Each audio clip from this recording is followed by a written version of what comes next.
আসসালামু আলাইকুম, সবাই কেমন আছেন?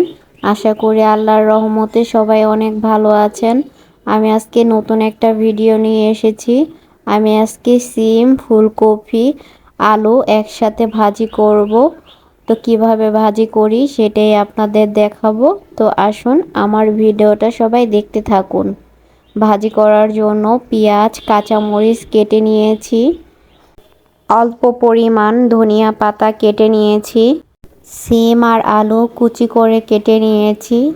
ফুলকপি ছোট ছোট করে কেটে হালকা একটু গরম পানি দিয়ে সিদ্ধ করে নিয়েছি। এখন রান্না করার জন্য চুলার উপর কড়াইটা বসিয়ে দিলাম। অল্প পরিমাণ সরিষার তেল দিয়ে দিলাম। তেলটা গরম হয়ে আসলে পেঁয়াজ, কাঁচা মরিচগুলো তেলের মধ্যে দিয়ে দিলাম। এখন নেড়ে চেড়ে পেঁয়াজগুলো হালকা একটু ভেজে নেব। ভাজা হয়ে গেছে, এখন সিম আর আলু এর মধ্যে দিয়ে দিলাম। এখন নেড়ে চেড়ে ভালো করে মিশিয়ে নেব। এরপর পরিমাণ মতো লবণ দিয়ে দিলাম। অল্প পরিমাণ হলুদের গুঁড়া দিয়ে দিলাম কালারের জন্য। এখন নেড়ে চেড়ে সিম আর আলু হালকা একটু সিদ্ধ করে নেব। ফুলকপি আমি আগে থেকেই সিদ্ধ করে নিয়েছি, তাই সিম আর আলু সিদ্ধ হওয়ার পর ফুলকপিটা দিয়ে দেব। সিদ্ধ করার জন্য ঢাকনা দিয়ে ঢেকে দিলাম।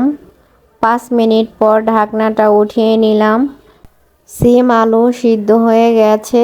এখন সিদ্ধ করা ফুলকপিগুলো এর মধ্যে দিয়ে দিলাম। এখন নেড়ে চেড়ে ভালো করে ভেজে নেব। অল্প কিছুক্ষণ পর ধনিয়া পাতাগুলো এর মধ্যে দিয়ে দিলাম। এখন নেড়ে চেড়ে মিশিয়ে নেব।